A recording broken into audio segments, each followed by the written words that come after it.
रक्षाबंधन के पावन पर्व पर उत्तर प्रदेश की योगी आदित्यनाथ सरकार ने प्रदेश की 3.5 लाख से ज्यादा रसोइयों को एक बड़ा और ऐतिहासिक तोहफा दिया है। लखनऊ के इंदिरा गांधी प्रतिष्ठान में आयोजित राज्य स्तरीय रसोइया सम्मान समारोह में मुख्यमंत्री योगी आदित्यनाथ ने रसोइयों के लिए 4 बड़े उपहारों की घोषणा की। इसके साथ ही सीएम योगी ने समाजवादी पार्टी और अखिलेश यादव पर अब तक का सबसे तीखा हमला बोला है। क्या है ये पूरा मामला और कैसे बदला रसोइयों का भाग्य, इस रिपोर्ट में देखिए। रक्षाबंधन के ठीक पहले उत्तर प्रदेश की 3.5 लाख से ज्यादा महिला और पुरुष रसोइयों के घरों में त्योहार की खुशियां दोगुनी हो गई हैं। लखनऊ का इंदिरा गांधी प्रतिष्ठान रविवार को एक ऐतिहासिक पल का गवाह बना।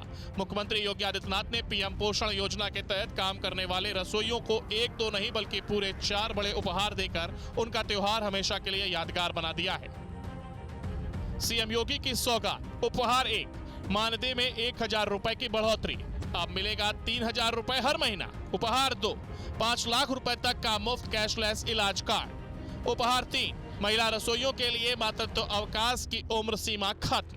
उपहार 4, यूनिफॉर्म के लिए 500 रुपए और दस्तानों के लिए 400 रुपए की आर्थिक मदद। शनिवार को कैबिनेट बाई सर्कुलेशन के जरिए इस प्रस्ताव को मंजूरी दी गई और रविवार को खुद मुख्यमंत्री ने रसोइयों को अपने हाथों से कैशलेस चिकित्सा कार्ड सौंपे।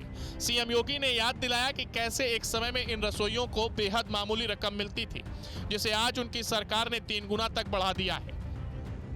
पहले ये काम इसलिए नहीं होता था क्योंकि समाजवादी पार्टी की एजेंडे में गरीब कोई मुद्दा ही नहीं था। आज आपने उनका बयान पढ़ा होगा, समाजवादी पार्टी के मुखिया का। बबुआ ने आज एक बयान दिया है, कहा है कि जब हमारे परिवार के सभी लोग सांसद हैं इसीलिए तो सपा सपा बनी हुई है। हमने कहा अब सपा इसलिए सपा है क्योंकि जनता उसको अगले चुनाव में साफ ही कर देगी हमेशा के लिए। एक तरफ जहां मुख्यमंत्री का मंच रसोइयों के सम्मान और कल्याण की योजनाओं से सराबोर था, तो वहीं दूसरी तरफ सीएम योगी के निशाने पर विपक्ष और समाजवादी पार्टी रही। मुख्यमंत्री ने एसपी शासनकाल पर तीखा हमला बोलते हुए इसे गुंडा राज्य करार दिया। एक गरीबों का शोषण करते हैं केवल अपने परिवार की खातिर। इन्होंने लूटा है, प्रदेश को गुंडा प्रदेश बना दिया था। गरीबों की जमीनों पे कब्जा करते थे, बेटी की सुरक्षा में सेंध लगाते थे। कोई सुरक्षित नहीं था, रोज दंगा, रोज फसाद। पर्व और त्योहार के पहले लोगों की खुशी छीन ली जाती थी। प्रदेश विकास ठप था, विकास के कार्य नहीं हो रहे थे। इसलिए नहीं हो रहे थे क्योंकि प्रदेश के पास कुछ था ही नहीं। उन्होंने सीधे अखिलेश यादव की कार्यशैली पर सवाल उठाते हुए कहा, जो खुद दोपहर तक सोते थे वो कानून व्यवस्था क्या संभालते। जब हम लोग दिन में 18 घंटे कार्य करते हैं, एक एक योजना पे चर्चा करते हैं, एक एक विभाग के कार्यों को आगे बढ़ाने में योगदान देते हैं, तब परिणाम आते हैं।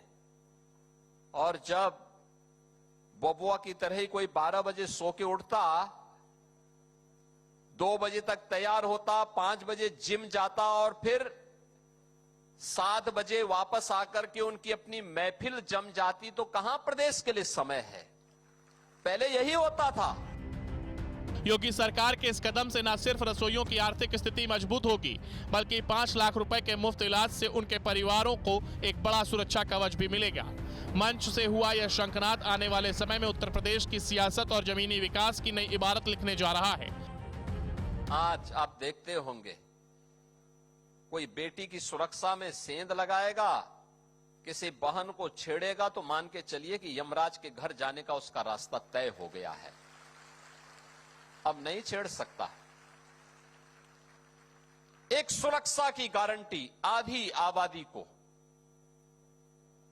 दंगा मुक्त और कर्फ्यू मुक्त यूपी, तो विकास हो रहा है।